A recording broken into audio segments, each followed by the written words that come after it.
Okay, there's going to be a review of AEW Dynamite Grand Slam from the Arthur Ashe. And yeah, I was really looking forward to the show. Last year's show was incredible. They kicked it off with a bang with Omega and Danielson. This year, I mean, it kind of had the same feeling. Like, the crowd was incredible for this show. It just looks really good on television. So, we start off with Claudio Castagnoli defending the Ring of Honor Championship against Chris Jericho. I thought this was awesome. The idea of giving Jericho the Ring of Honor Championship, very attractive. And I had mixed feelings on it at first because it's a little bit bittersweet because Claudio's only getting a 2-month reign. But with the climate that Ring of Honor's in right now, I don't think it hurts Claudio at all. And I just love the idea of, giving the Ring of Honor Championship to Jericho, someone so decorated, not just one of the greatest of all time from the WWE, but, someone that's proven himself on multiple continents, multiple promotions. And I love the idea of Jericho being champion. I mean, he touched on Ring of Honor back in 2007. Like when he was a free agent, he said, I'd love to wrestle for TNA, Ring of Honor, and WWE. But at the time, it just wasn't realistic. And, he wins it now at 51 years old. It's kind of reminiscent of, Terry Funk with ECW a little bit, has that type of feel. But I thought the match was incredible. I thought they really clicked here. It kind of got off to a weird start with Jericho beating up Carrie Silken. But man, once this got going, it was pretty good stuff. Kind of the same ending as the Danielson match from All Out, where Jericho kind of uses Aubrey Edwards, the referee, to low blow Claudio and hit the Judas effect. So, yeah, I mean, but I'll tell you what, the stretch down down the stretch, I thought it was incredible stuff. Claudio, going for the springboard pop-up European uppercut into the code breaker. And, there's just a lot of times where I thought Claudio had this thing won. Jericho kicked out of everything. The King of Swing 20 times, and then Claudio hits him with the stiff lariat. I thought that was game right there. And even under the radar near fall was the Ricola bomb. Didn't really get that much of a reaction on the kick out, but Jericho kicks out of the Ricola bomb. I mean, there was a nice counter to the walls of Jericho with Claudio just stomping Jericho. So I got to say, good stuff. I would even prefer this over the Danielson matches. And I really like the Danielson matches. Even the second one was, incredible as well. But this just really had, that atmosphere. I mean, was it the spectacle that Omega and Danielson was to open up Grand Slam last year? Probably not, but it was still great stuff. So Jericho celebrates Ring of Honor champion, 8-time world champion.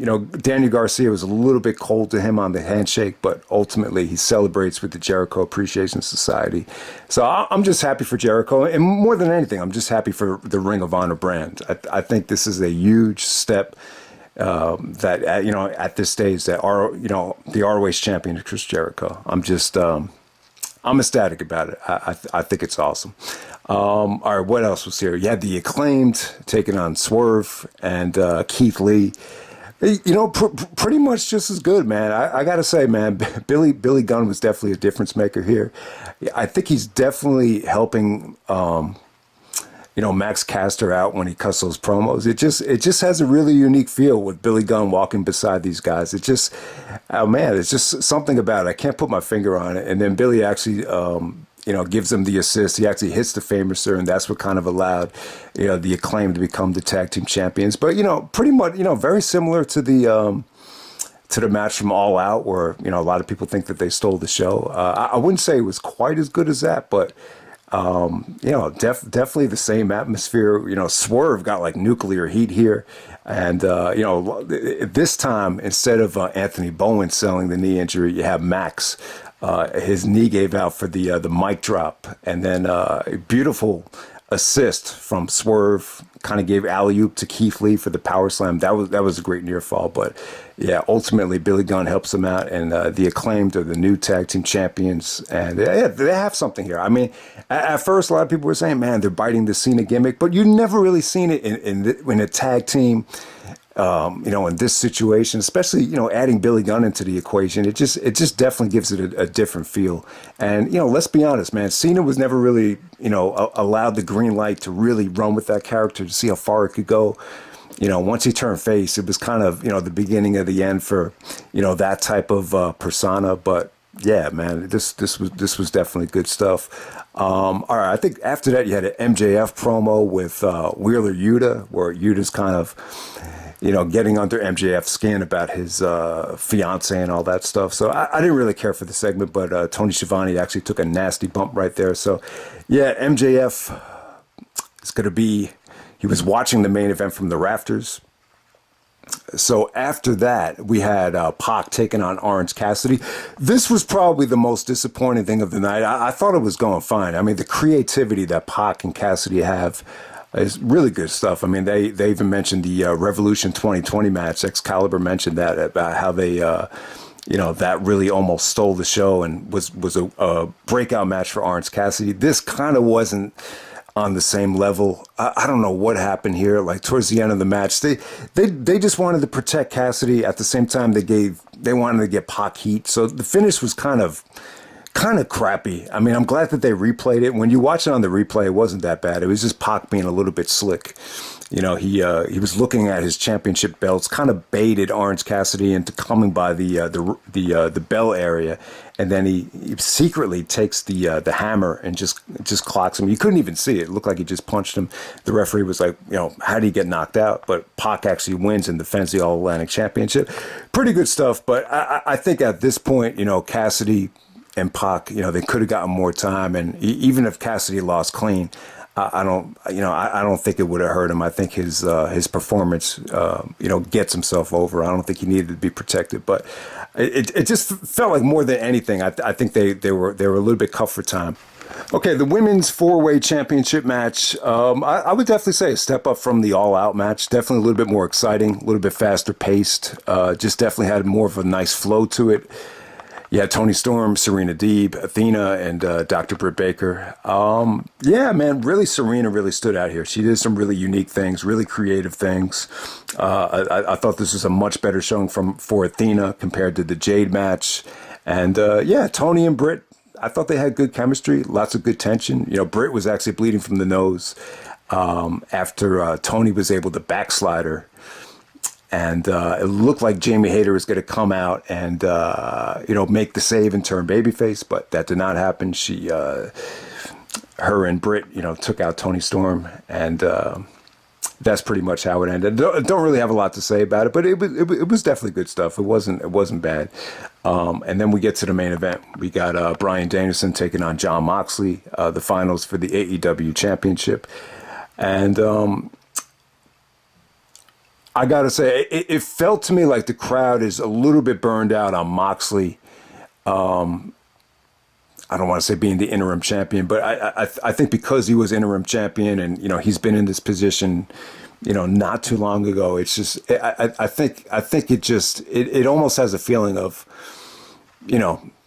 it's maybe not the real championship match, or it's, we're not seeing the real, authentic champion. It had that feeling a little bit. It just feels like the crowd was a little bit burned out on Moxley throughout stretches of this thing. But bottom line is these guys ended up having a great match. I would even say that this was a step above the Revolution match. My brother didn't even remember the Revolution match. I mean, we thought that was the match of the night. He doesn't even remember it. But yeah, this definitely exceeded that. This was definitely, like I was saying, man, I just thought from a crowd reaction standpoint, didn't come anywhere close to Danielson and Omega for like the first stretch or the first half of the match. But they really won the crowd over. What really won the crowd over was, when they were doing the upside down bridges, just smacking each other. I thought that was great. And then it started to feel like a fight. And then you just got some monumental near falls, just some great transitions, specifically the Survivor Series 96 spot or the WrestleMania 8 spot.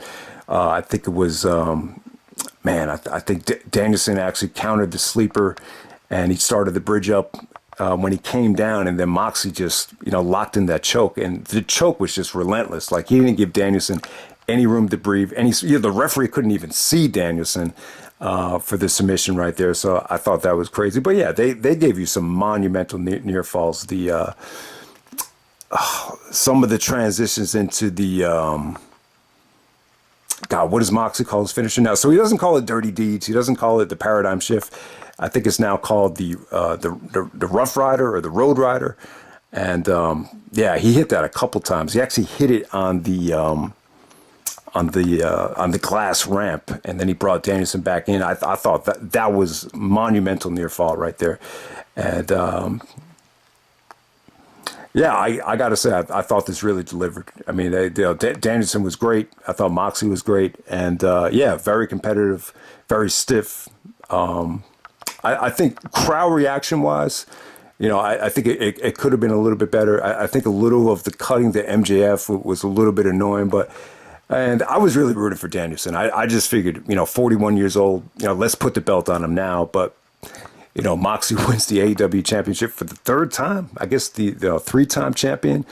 And it does really make sense. I mean, MJF and Moxley had a amazing segment the other night, and you definitely have to follow up on it. And a lot of people are under the impression that MJF is just going to win the first match, and this will be the rematch from All Out 2020 when Moxley defeated MJF. So MJF definitely, he's probably owed a victory over Moxley. So yeah, it does make sense. But I'm a little bit disappointed though. I thought this would be a great time for Danielson to run with the belt. I didn't want to see him win it this way.